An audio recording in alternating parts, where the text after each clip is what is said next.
yourself. So you might as well just face yourself and show up as your authentic self. It's nothing wrong with being mysterious. It's nothing wrong with holding a little bit of yourself to yourself. It's nothing wrong with sharing and not oversharing. It's nothing wrong with being free. But I do feel like you should keep a little bit of that portion of yourself to yourself. It's whatever you choose to share with the world or whomever else. It's still portions of you that you get to have to yourself.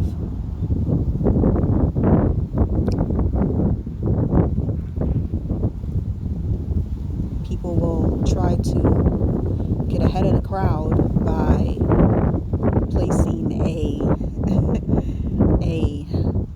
narrative of who you are and what you do and how you show up in the world, because they share intimate spaces with you, even though that's not who you are. But it is okay to always remain a gentleman / gentle lady about the situations.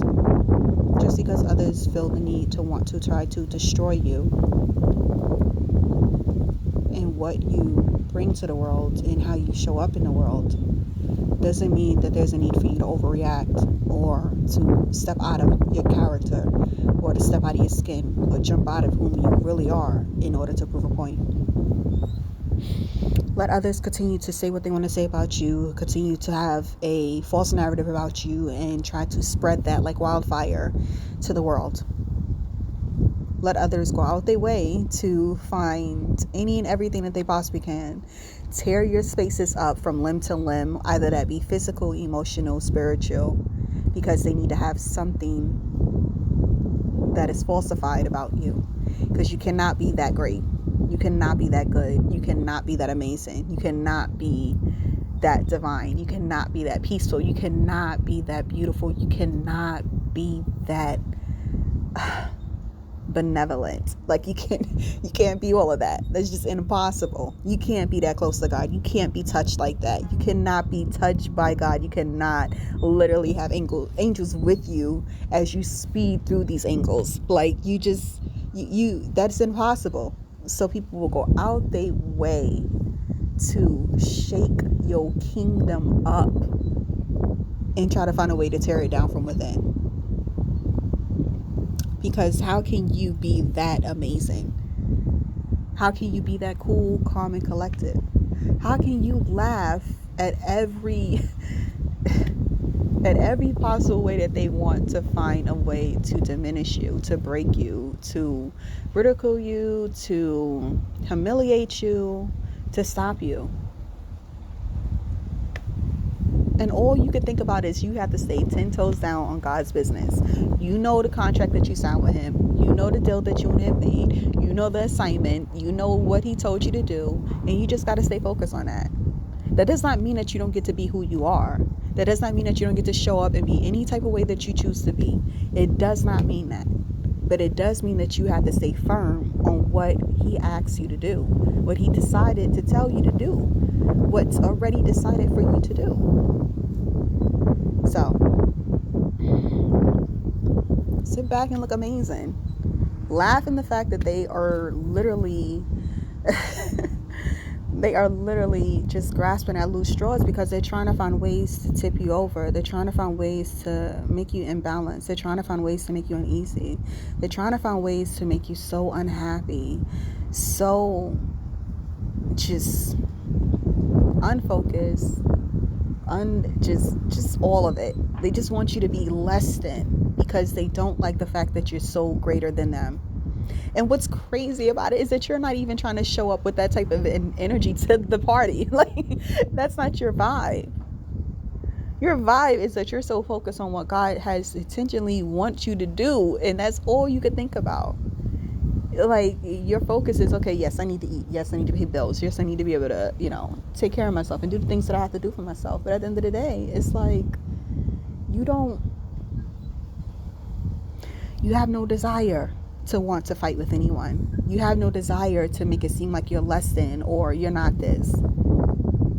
it's like all of what you've done in the past and all of what you are about now does not get in the way of the connection that you have with God. It does not get in the way of the connection that you have with these angels. It doesn't get in the way of that. So regardless of what you're about and what you're into and who you are, you don't care anymore. Like, it's not to say you don't care. You care. You're just unbothered about the perception that others have of you. I was watching a film the other night, and he was telling him, he's like, just remember how we see them. We see the children inside them. We see them as children. So don't forget that. So just remember that you can see the hurt boy, you can see the hurt little girl, you can see them as children. And to be able to look at this world, and instead of seeing grown people out here hurting people, you see children out here who are literally bullying people, hurting people, attacking people because of whatever's going on with them. That's what you see.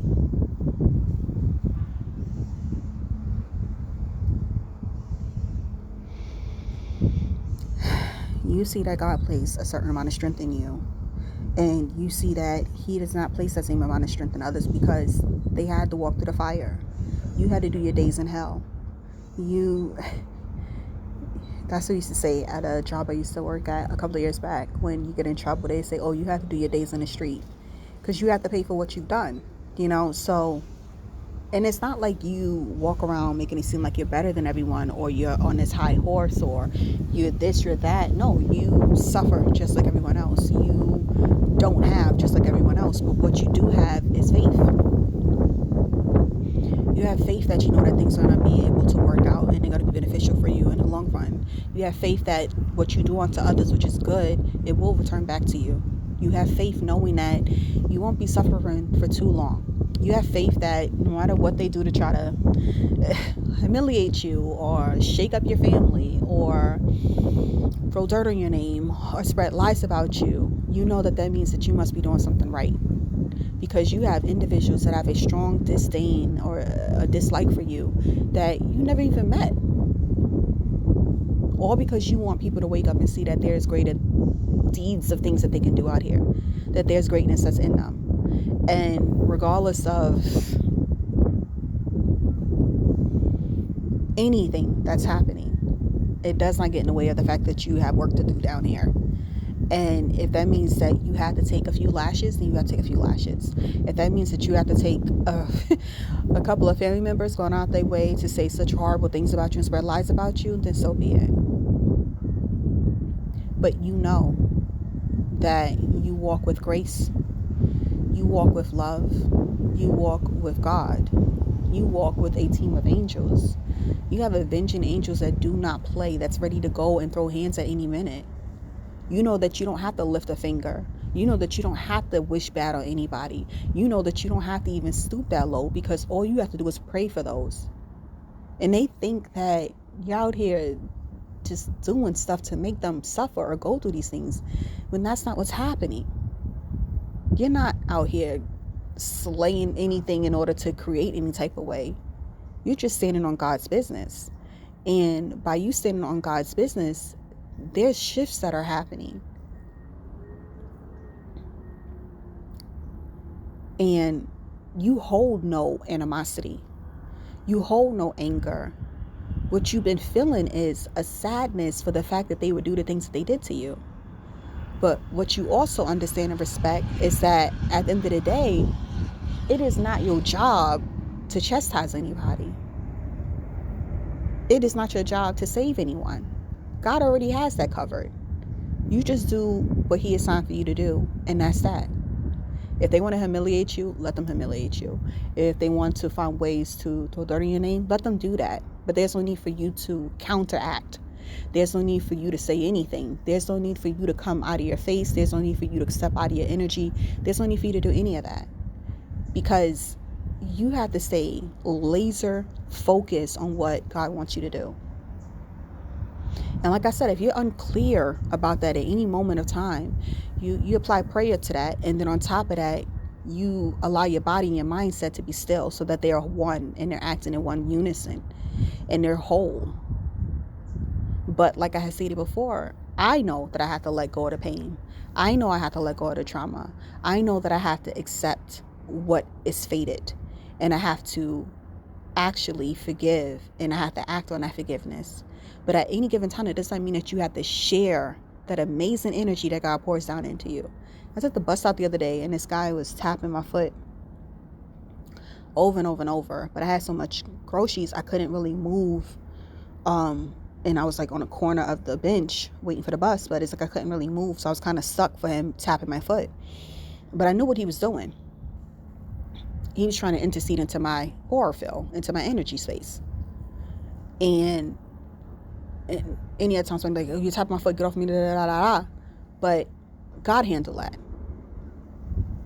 Because as he's trying to puncture in to try to feed off of me, God stepped in. And then the next moment I looked at him, he didn't even want to sit next to me. He was so further away from me on the bench. Before, he was like literally in my lap. So it's like, just be patient and know that eventually what is supposed to happen is going to happen. And you don't have to dig any ditches. You don't have to go seek anyone to find out anything. And you don't have to do anything to anybody. All you got to do is stay prayed up and stay focused. Because God is going to handle everything. And I know they're saying, no, that's not true. There's no God, there's no that. If you don't believe in that, that's fine. That's on you. You accept this in any type of way that you want to accept, in any way, shape, or form. But know that you are so divinely protected and so powerful that when someone goes out their way to harm you or to do any wrongdoings to you, it is a way that it is balanced, that they will receive their just due, their karma. It is a way that it is so balanced because you're so focused on not attacking anybody. You're so focused on not harming anyone. You're so focused on healing yourself, bettering yourself in order for you to be a betterment in order for you to be a betterment for other individuals, in order for you to provide a space and an energy that is within you to be better, in order for you to connect on a way that is so beautiful and so calming and so peaceful and so loving, that you walk with that grace, you walk with that level of love, that level of forgiveness, that level of angelic energy, that ethereal, beautiful space of embodiment, that at the end of the day, if someone's gone out their way to do something to you, to harm you, it's going to come back to them. Because your energy, your field, your auric field, your space, your sphere is none of that. So that negativity, that pain, that trauma, that projection of whatever it is, of that angst and nastiness that they're throwing at you, it can't really penetrate you or harm you because you don't embody that. You have no space for that to be welcome in. There's no way that it can dwell in you because there's too much light in you in order for that to be there. And granted, there has to be a healthy balance of you going through hell in order for you to be able to receive that embodiment of that light, because it climbs up Jacob's ladder, so at the end of the day.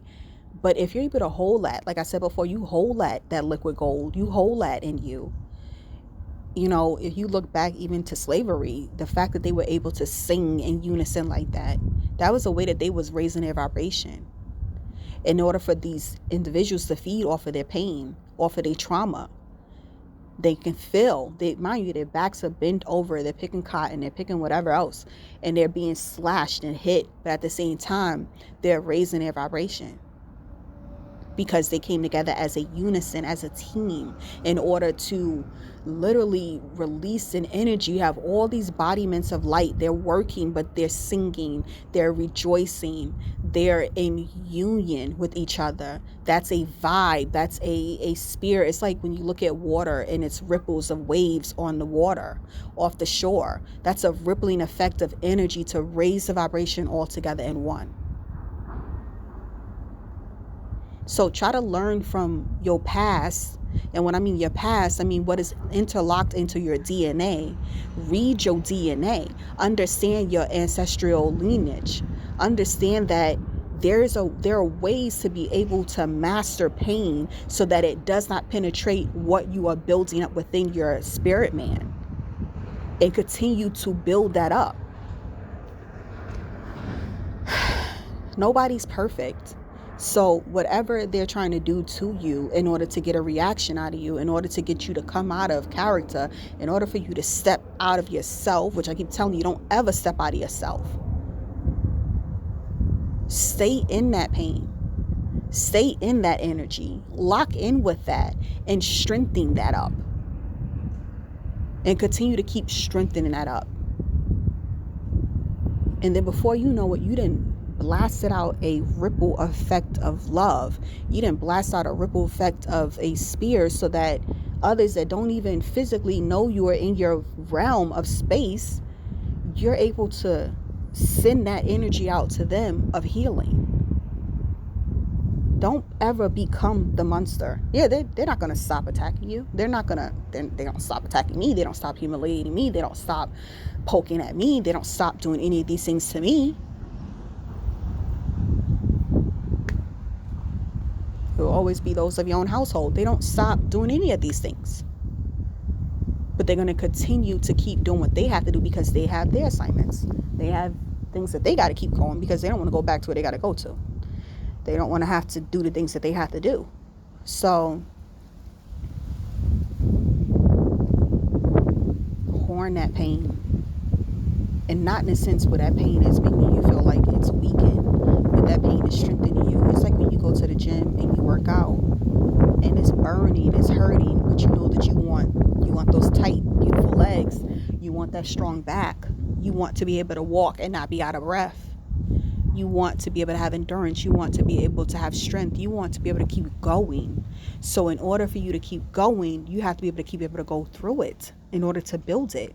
So the same way you was like literally physically build your body, you're physically building your spirit. You're physically building your soul. So accept it either which way it may come, in any way, shape, or form. But know that this is the betterment for you. And it literally, like, when I look at the situations I've been going through, just even today, like, it's like, fine, okay, that happened. My aunt used to tell me, she's like, just laugh it off. Like, it's just yesterday's news, as she would say. And you just laugh it off. And instead of you holding that in and allowing it to make you feel less than or make you feel like you're nothing, it doesn't matter. Because that's just another shade of who you are. And you just laugh it off. The more that you, and I feel like that's why, like, more mature people, as in like with their age range, they start to like, oh, I can't wait to be an old lady, because it's like they don't care anymore. Because it's like, what am I putting on airs for you? Why would I not show up as my authentic self just because I can get a bag from being fake? And then later on I have to continue to stay and dance and jump and do all of this stuff and act in this type of energy of this character because it allows me to have some type of access to some money and some fame, some clout, when you can just show up on the scene as yourself. And the more that they think that they're humiliating you, the more you think it's hilarious, because you're like, I know that I'm that way, so why am I hiding that? I know that I'm into this stuff, so why would I hide it? I'm not hurting nobody's child. I'm not hurting anybody out there, so why am I hiding any forms of shades of who I am? Once you show up and accept yourself for who you are, it does not even matter how anyone else looks at you, because you already accepted yourself. You enjoy your own company. You enjoy being by yourself. You enjoy being around others, but at the same time, you've accepted yourself. So why would you need to even act or perform or dance or do anything to make other people's like you or want to be around you? You are literally authentically you, and you're wonderfully and beautifully and amazingly made and designed to be you. So just stand 10 toes down on business and allow that to be God's business. But at the same time, just flow with that. Like, be yourself and enjoy that embodiment of being yourself.